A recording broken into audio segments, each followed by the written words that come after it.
প্রথমেই দেশবাসীকে বিজয় দিবসের সশ্রদ্ধ শুভেচ্ছা এবং স্মরণ করতে চাই আমাদের স্বাধীনতা সংগ্রামের শহীদদের এবং আমাদের জুলাই গণঅভ্যুত্থানের শহীদদের, যে আমাদেরকে এমন একটি বিজয় দিবস উদযাপন করার সুযোগ করে দেওয়ার জন্য।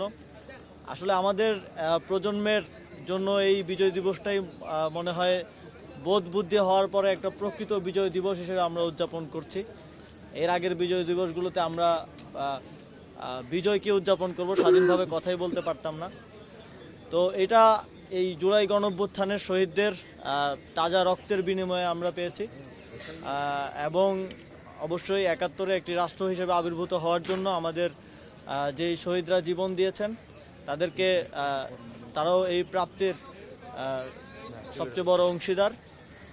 সুতরাং ৭১ থেকে ২৪ এবং আমাদের এই স্বাধীনতা এবং মুক্তির যে সংগ্রাম, এই চলমান সংগ্রামে আমরা দেশবাসীকে সাথে নিয়ে একটা সুন্দর বাংলাদেশ গড়ার যে প্রত্যয় তা সফল করতে চাই।